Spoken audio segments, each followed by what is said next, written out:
अगर आपकी कंपनी में 100 से ज़्यादा माइक्रो सर्विसेज चल रही हों, एक डेवलपर ने सिर्फ एक एपीआई का रिस्पॉन्स चेंज किया और उसे लगा कि ये छोटी सी चेंज है, लेकिन डिप्लॉयमेंट के बाद अचानक ऑर्डर सर्विस, पेमेंट सर्विस और नोटिफिकेशन सर्विस फेल होना शुरू हो गई। सब सर्विसेज ऑनलाइन हैं, सर्वर्स भी रनिंग में हैं, नेटवर्क भी ठीक है, फिर भी सिस्टम ब्रेक हो गया। अब क्वेश्चन ये आता है कि ऐसी प्रॉब्लम को डिप्लॉयमेंट से पहले कैसे पकड़ा जाए। इसी प्रॉब्लम का सोल्यूशन है contract testing with Pact. Welcome to my YouTube channel Techgene. Microservices architecture की इस वीडियो में हम एक बहुत कॉमन प्रॉब्लम, एक बहुत इंपॉर्टेंट कॉन्सेप्ट को डिस्कस करेंगे और उसका सोल्यूशन भी यहां पर देखने वाले हैं। हम इससे रिलेटेड सारे इंपॉर्टेंट कॉन्सेप्ट्स को यहां पे थ्योरेटिकली डिस्कस करेंगे, देन नेक्स्ट वीडियो में हमने इसका प्रैक्टिकल डेमो भी देखना है। ठीक है, सबसे पहले प्रॉब्लम यहां पे डिस्कस कर लेते हैं। भाई प्रॉब्लम क्या है? माइक्रो सर्विसेज इंडिपेंडेंटली डेवलप होती हैं, हर टीम अपनी सर्विस पर काम करती है। अगर एक सर्विस एपीआई चेंज कर दे और दूसरी सर्विस को उस चेंज का पता ही ना हो तो रन टाइम पर एरर्स आना शुरू हो जाते हैं। ये प्रोडक्शन में एक बहुत कॉमन प्रॉब्लम है। देन उसके बाद अगर हम बात करते हैं यार ये कॉन्ट्रैक्ट टेस्टिंग क्या है। ठीक है, अब हमें प्रॉब्लम तो क्लियर हो गई, लेकिन ये कॉन्ट्रैक्ट टेस्टिंग क्या है? कॉन्ट्रैक्ट टेस्टिंग का मतलब है दो सर्विसेज के बीच में जो एग्रीमेंट है उस एग्रीमेंट को वेरीफाई करना। ये इंश्योर करता है कि कंज्यूमर और प्रोवाइडर दोनों सेम एपीआई फॉर्मेट फॉलो कर रही हैं। अगर कॉन्ट्रैक्ट मैच करता है तो सर्विसेज सेफली कम्युनिकेट कर सकती हैं, अगर कॉन्ट्रैक्ट मैच नहीं करता तो सर्विसेज सेफली कम्युनिकेट नहीं कर सकती। तो दो सर्विसेज के बीच में जो एग्रीमेंट है उसको वेरीफाई करना बेसिकली कॉन्ट्रैक्ट टेस्टिंग का काम होता है। ठीक है, देन उसके बाद बात करते हैं यार ये मैंने अभी दो वर्ड यूज करे थे, कंज्यूमर और प्रोवाइडर। अब ये दो वर्ड्स क्या हैं? माइक्रो सर्विसेज में हमेशा दो रोल्स होते हैं, एक होता है कंज्यूमर, एक होता है प्रोवाइडर। कंज्यूमर का मतलब जो डेटा मांगता है, यानी कि ऑर्डर सर्विस जब यूजर सर्विस से यूजर डिटेल्स लेती है, ऑर्डर सर्विस बेसिकली क्या होता है? कंज्यूमर होता है। प्रोवाइडर की अगर हम बात करें तो प्रोवाइडर बेसिकली वो सर्विस होती है जो डेटा प्रोवाइड करती है, जैसे कि यूजर सर्विस प्रोवाइडर है, यानी कंज्यूमर रिक्वेस्ट भेजता है, प्रोवाइडर रिस्पॉन्स बेसिकली क्या करता है? देता है। ठीक है, तो ये बेसिकली क्या होता है? प्रोवाइडर होता है। ऐसी सर्विस जो डेटा प्रोवाइड करे वो प्रोवाइडर है, और ऐसी सर्विस जो डेटा रिक्वेस्ट करे वो बेसिकली कंज्यूमर होता है। देन उसके बाद अगर हम बात करते हैं यार कॉन्ट्रैक्ट टेस्टिंग, तो चलो समझ में आ गया, लेकिन कॉन्ट्रैक्ट क्या है? तो भाई कॉन्ट्रैक्ट एक्चुअल में एक एग्रीमेंट होता है। ये बेसिकली यूजुअली जेसन फाइल होती है, इसमें डिफाइन होता है रिक्वेस्ट कैसी होगी, रिस्पॉन्स कैसा होगा, स्टेटस कोड क्या होगा, हेडर्स क्या होंगे, डेटा स्ट्रक्चर कैसा होगा, यानी दोनों सर्विसेज एक ही डॉक्यूमेंट को फॉलो करती हैं। ये बेसिकली एक एग्रीमेंट होता है जिसे हम क्या कहते हैं? कॉन्ट्रैक्ट कहते हैं। और इसी कॉन्ट्रैक्ट को जब वेरीफाई किया जा रहा होता है रिक्वेस्ट के टाइम पर, कम्युनिकेशन के टाइम पे, तो उसे बेसिकली कॉन्ट्रैक्ट टेस्टिंग कहते हैं। अब बात कर लेते हैं यार ये पैक्ट क्या है, पैक्ट किस तरह से काम करता है। तो भाई पैक्ट का वर्कफ्लो बिल्कुल सिंपल होता है। कंज्यूमर एक्सपेक्टेड रिक्वेस्ट और एक्सपेक्टेड रिस्पॉन्स लिखता है, पैक्ट ऑटोमेटिकली कॉन्ट्रैक्ट जनरेट करता है, प्रोवाइडर उस कॉन्ट्रैक्ट को वेरीफाई करता है। अगर वेरिफिकेशन पास हो जाए मतलब दोनों सर्विसेज कंपैटिबल हैं, अगर फेल हो जाए तो डिप्लॉयमेंट बेसिकली रोक दी जाती है। इसकी रियल लाइफ एग्जांपल आप ऐसे ले सकते हो कि लेट सपोज आप एक दराज एप्लीकेशन बना रहे हो, एक ई कॉमर्स एप्लीकेशन बना रहे हो,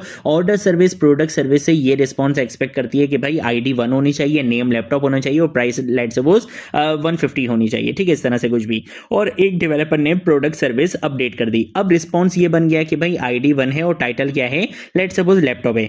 प्राइस फील्ड बेसिकली क्या कर दी गई? रिमूव कर दी गई। अब ऑर्डर सर्विस क्या हो जाएगी? क्रैश हो जाएगी। लेकिन अगर पैक्ट यूज हो रहा होगा तो डिप्लॉयमेंट से पहले ही कॉन्ट्रैक्ट फेल हो जाएगा और डेवलपर को फौरन पता चल जाएगा कि उसने एपीआई ब्रेक कर दी। प्रोडक्शन कभी अफेक्ट नहीं होगी। ये होती है बेसिकली पैक्ट की पावर, और इसीलिए हम पैक्ट का यूज करते हैं ताकि हम कॉन्ट्रैक्ट टेस्टिंग कर सकें अपनी माइक्रो सर्विसेज के अंदर। क्योंकि ये एक बहुत कॉमन प्रॉब्लम है कि जब भी हम माइक्रो सर्विसेज के ऊपर काम कर रहे होते हैं, मल्टीपल टीम्स काम कर रही होती हैं, तो ये एक बहुत कॉमन प्रॉब्लम है कि किसी ने भी एक एपीआई चेंज कर दी और बाकी की सर्विसेज क्रैश हो जाती हैं। तो इससे डिप्लॉयमेंट में क्रैश ना हो, आपको डेवलपमेंट टाइम पे ही पता चल जाएगा अगर आप पैक्ट का यूज करोगे, कॉन्ट्रैक्ट टेस्टिंग अगर आप कर रहे होगे।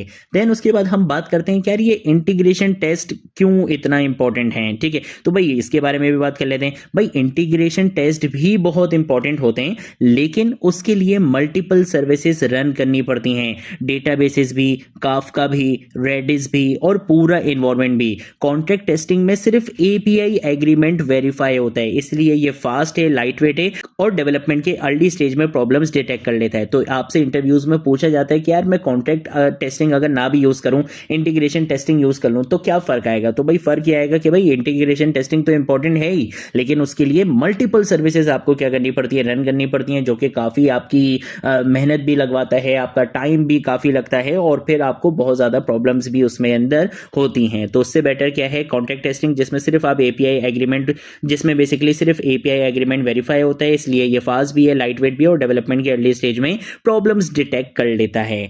देन उसके बाद अगर हम बात करते हैं कॉन्ट्रैक्ट टेस्टिंग के बेनिफिट्स के बारे में, तो भाई कॉन्ट्रैक्ट टेस्टिंग की वजह से प्रोडक्शन बग्स कम होते हैं, क्योंकि डेवलपमेंट टाइम पर ही आपको बग्स पता चल जाते हैं अगर एपीआई ब्रेक होती है।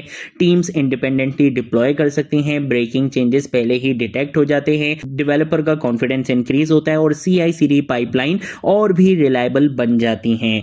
इसी के साथ साथ अगर हम कुछ रियल वर्ल्ड यूज केसेस की बात करें तो भाई ई कॉमर्स एप्लीकेशन में इसका यूज हो रहा है, बैंकिंग एप्लीकेशन में इसका यूज हो रहा है, हेल्थ केयर में इसका यूज हो रहा है, राइड शेयरिंग एप्लीकेशन में इसका यूज हो रहा है। तो ऑलमोस्ट हर एप्लीकेशन में जहां पर भी हम माइक्रो सर्विसेज का कॉन्सेप्ट इंप्लीमेंट करते हैं, हम वहां पर इस कॉन्सेप्ट का जरूर यूज करते हैं। ये एक बहुत इंपॉर्टेंट कॉन्सेप्ट है जिसके बारे में आपको पता होना चाहिए। इसी के साथ साथ अगर हम कुछ बेस्ट प्रैक्टिसेस की बात करें तो भाई हर इंपॉर्टेंट एपीआई का कॉन्ट्रैक्ट मेंटेन करना चाहिए, कॉन्ट्रैक्ट्स को वर्जन करना चाहिए, हर पुल रिक्वेस्ट पर कॉन्ट्रैक्ट वेरीफाई करना चाहिए और डिप्लॉयमेंट से पहले कॉन्ट्रैक्ट टेस्ट जरूर रन करना चाहिए। ये ही एंटरप्राइज कंपनीज फॉलो करती हैं और यही वो बेस्ट प्रैक्टिसेस हैं जो इंडस्ट्री में बहुत ज्यादा फॉलो की जाती हैं। तो ये थी हमारी आज की वीडियो जिसमें हमने यहाँ पे कॉन्ट्रैक्ट टेस्टिंग से रिलेटेड सारे इंपॉर्टेंट कॉन्सेप्ट्स को थ्योरेटिकली डिस्कस किया है। अगर कोई चीज नहीं समझ आए नीचे कमेंट सेक्शन में पूछ लेना, सोशल मीडिया अकाउंट से पूछ लेना, मैं जरूर आप लोगों को रिस्पॉन्ड करूंगा। इस प्लेलिस्ट को जरूर एक्सेस करो, ज्यादा से ज्यादा शेयर करो, क्योंकि यहाँ पर आपको नेस्ट.js माइक्रो सर्विसेज आर्किटेक्चर का चीता बनाया जा रहा है। आज की वीडियो के लिए इतना ही, अब हम मिलेंगे नेक्स्ट वीडियो में